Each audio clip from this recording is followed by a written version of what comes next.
Thanks for joining me for another reading through the Bible in chronological order. We are in 1 Samuel chapter 4 through chapter 8 today in the Christian Standard Bible. And Samuel's words came to all Israel. Israel went out to meet the Philistines in battle and camped at Ebenezer, while the Philistines camped at Aphek.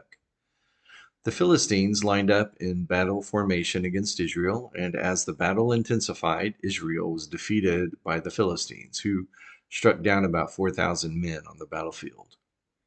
When the troops returned to the camp, the elders of Israel asked, "Why did the Lord defeat us today before the Philistines? Let's bring the ark of the Lord's covenant from Shiloh, then it will go with us and save us from our enemies." So the people sent men to Shiloh to bring back the ark of the covenant of the Lord of armies, who was enthroned between the cherubim. Eli's two sons, Hophni and Phinehas, were there with the ark of the covenant of God. When the ark of the covenant of the Lord entered the camp, all the Israelites raised such a loud shout that the ground shook. The Philistines heard the sound of the war cry and asked, "What's this loud shout in the Hebrews' camp?" When the Philistines discovered that the ark of the Lord had entered the camp, they panicked. "A god has entered their camp." And they said, "Woe to us! Nothing like this has happened before. Woe to us! Who will rescue us from these magnificent gods? These are the gods that slaughtered the Egyptians with all kinds of plagues in the wilderness.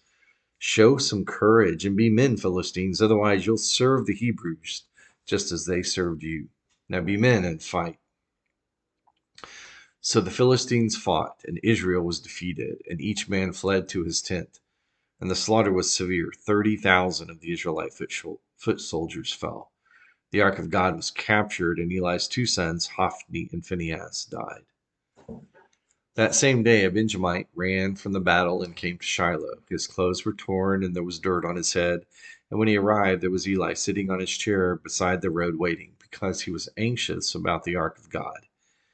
When the man entered the city to give a report, the entire city cried out. Eli heard the outcry and asked, "Why this commotion?" The man quickly came and reported to Eli. And at that time, Eli was 98 years old, and his eyes didn't move because he couldn't see. The man said to Eli, "I'm the one who came from the battle. I fled from there today." "What happened, my son?" Eli asked. The messenger answered, "Israel has fled from the Philistines, and there was a great slaughter among the people. Your two sons, Hophni and Phinehas, are both dead, and the ark of God has been captured." When he mentioned the ark of God, Eli fell backwards off the chair by the city gate, and since he was old and heavy, his neck broke and he died.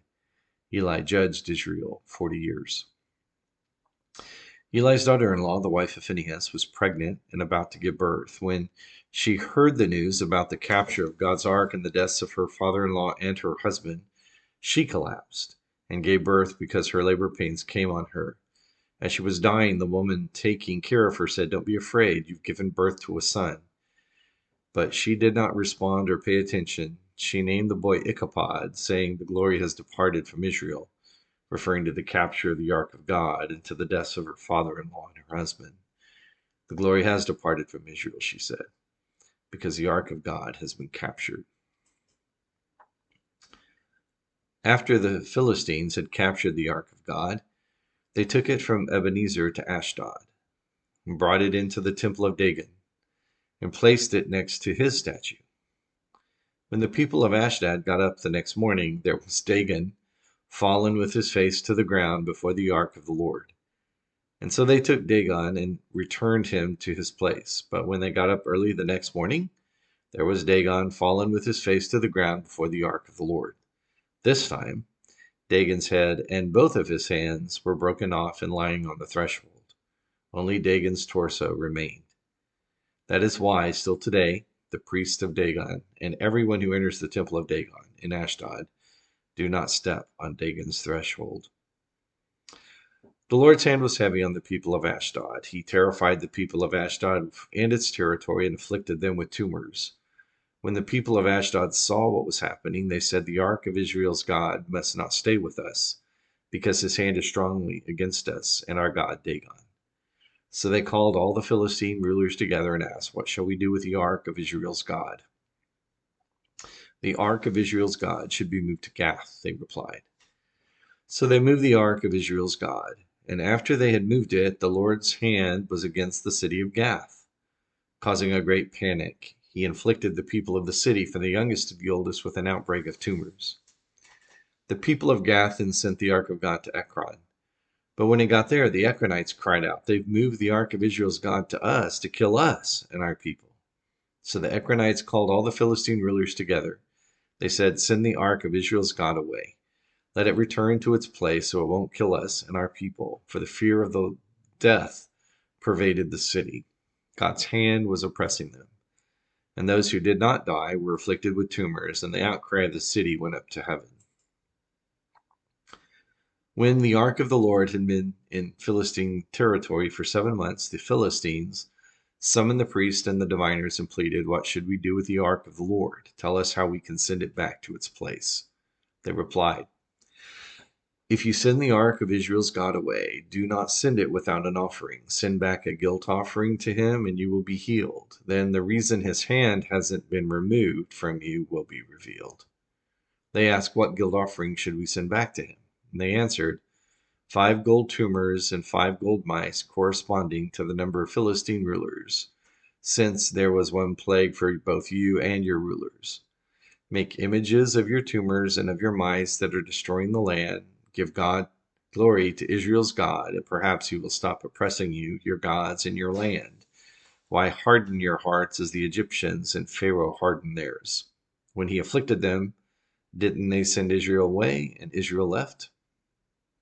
Now then, prepare 1 new cart and 2 milk cows that have never been yoked. Hitch the cows to the cart, but take their calves away and pin them up. Take the ark of the Lord, place it on the cart, and put the gold objects that you're sending him as a guilt offering in a box beside the ark. Send it off and let it go away. Then watch, if it goes up the road to its homeland toward Beth Shemesh, it is the Lord who has made this terrible trouble for us. However, if it doesn't, we will know that it was not his hand that punished us. It was just something that happened to us by chance. So the men did this. They took 2 milk cows, hitched them to the cart, confining their calves in the pen. When they put the ark of the Lord on the cart, along with a box containing the gold mice and the images of their tumors, the cows went straight up the road to Beth Shemesh. They stayed on that one highway, lowing as they went. They never strayed to the right or to the left. The Philistine rulers were walking behind them to the territory of Beth Shemesh. The people of Beth Shemesh were harvesting wheat in the valley, and when they looked up and saw the ark, they were overjoyed to see it. The ark came to the field of Joshua of Beth Shemesh and stopped there near a large rock. The people of the city chopped up the cart and offered the cows as a burnt offering to the Lord. The Levites removed the ark of the Lord along with the box containing the gold objects and placed them on the large rock. That day the people of Beth Shemesh offered burnt offerings and made sacrifices to the Lord. And when the 5 Philistine rulers observed this, they returned to Ekron that same day. As a guilt offering to the Lord, the Philistines had sent back 1 gold tumor for each city: Ashdod, Gaza, Ashkelon, Gath, and Ekron. The number of gold mice also corresponded to the number of Philistine cities of the 5 rulers, the fortified cities and the outlying villages. The large rock on which the ark of the Lord was placed is still in the field of Joshua at Beth Shemesh today. And God struck down the people of Beth Shemesh because they looked inside the ark of the Lord. He struck down 70 persons. The people mourned because the Lord struck them with a great slaughter. The people of Beth Shemesh asked, "Who is able to stand in the presence of the Lord, this God, this holy God? To whom should the ark go from here?" So they sent messengers to the residents of Kiriath Jearim, saying, "The Philistines have returned the ark of the Lord. Come down and get it." So the people of Kiriath Jearim came for the ark of the Lord and took it to Abinadab's house on the hill. They consecrated his son Eleazar to take care of it. Time went by until 20 years had passed since the ark had been taken to Kiriath Jearim. Then the whole house of Israel longed for the Lord. Samuel told them, "If you are returning to the Lord with all your heart, get rid of the foreign gods and the Ashtoreths that are among you. Set your hearts on the Lord and worship only him. Then he will rescue you from the Philistines." So the Israelites removed the Baals and the Ashtoreths and only worshiped the Lord. Samuel said, "Gather all Israel at Mizpah, and I will pray to the Lord on your behalf." When they had gathered at Mizpah, they drew water and poured it out in the Lord's presence. They fasted that day, and there they confessed, "We have sinned against the Lord."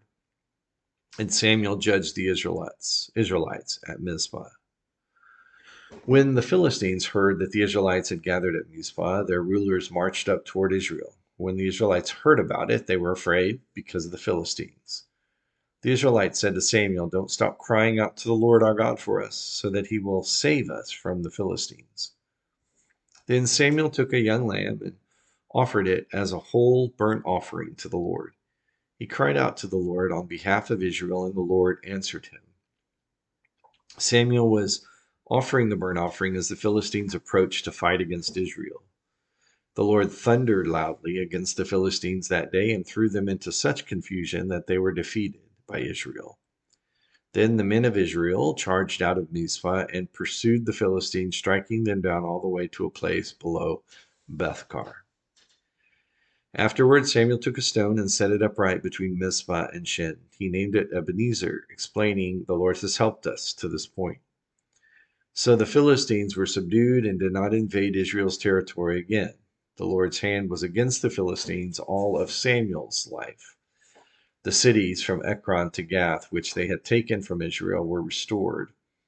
Israel even rescued their surrounding territories from Philistine control. There also was peace between Israel and the Amorites. And Samuel judged Israel throughout his life. Every year he would go on a circuit to Bethel, Gilgal, and Mizpah and would judge Israel at all those locations. Then he would return to Ramah because his home was there. He judged Israel there. He built an altar to the Lord there. Chapter 8. But when Samuel grew old, he appointed his sons as judges over Israel. His firstborn son's name was Joel, and his second was Abijah. And they were judges in Beersheba. However, his sons did not walk in his ways. They turned toward dishonest profit, took bribes, and perverted justice. So all the elders of Israel gathered together and went to Samuel at Ramah. They said to him, "Look, you are old, and your sons do not walk in your ways. Therefore, appoint a king to judge us as the same as all the other nations have." When they said, "Give us a king to judge us," Samuel considered their demand wrong, so he prayed to the Lord. But the Lord told him, "Listen to the people and everything they say to you. They have not rejected you, they have rejected me as their king. They are doing the same thing to you that they have done to me, since the day I brought them out of Egypt, and to this day, abandoning me and worshiping other gods. Listen to them, but solemnly warn them and tell them about the customary rights of the king who will reign over them." So Samuel told all the Lord's words to the people who were asking him for a king. He said, "These are the rights of the king who will reign over you. He will take your sons and put them to use in his chariots, on his horses, or running in front of his chariots. He can appoint them for his use as commanders of thousands or commanders of fifties, to plow his ground, reap his harvest, or to make his weapons of war and the equipment for his chariots. He can take your daughters to become perfumers, cooks, and bakers. He can take your best fields, vineyards, and olive orchards and give them to his servants. He can take a tenth of your grain and your vineyards and give them to his officials and servants. He can take your male servants, your female servants, your best cattle, and your donkeys and use them for his work. He can take a tenth of your flocks, and you yourselves can become his servants. When that day comes, you will cry out because of the king you've chosen for yourselves, but the Lord won't answer you on that day." The people refused to listen to Samuel. "No," they said, "we must have a king over us. Then we'll be like all the other nations. Our king will judge us, go out before us, and fight our battles." So Samuel listened to all the people's words and then repeated them to the Lord. And the Lord told Samuel, "Listen to them. Appoint a king for them." Then Samuel told the men of Israel, "Each of you, go back to your city." So we're told of an incident where the ark is ambushed and captured by the Philistines, but later returned because God punished the Philistines and the residents of the cities where it continued to be moved until it returned back to Israel's possession. Extraordinary, of course, because it should not have ever been captured, because the Israelites were attacking and then brought the ark to the battlefield as a way to petition God's presence without his permission, and using the ark like a talisman or lucky bunny's foot, as if that's somehow going to help them win the war. It terrified the Philistines when they were aware of the presence of that um, ark that generated the war cry that they heard among Israel. But God wasn't going to let his ark turn into their lucky rabbit's foot. God would be his and their king, and God would be his and their warrior. God was the one who was the one to be glorified. And so God made sure that happened. And the ark found its way back. And as a result of God's work, everything was set for success. And then the people wanted a king. We're going to talk about that in our next reading. Thank you for joining me. Join me for another reading through the Bible in chronological order.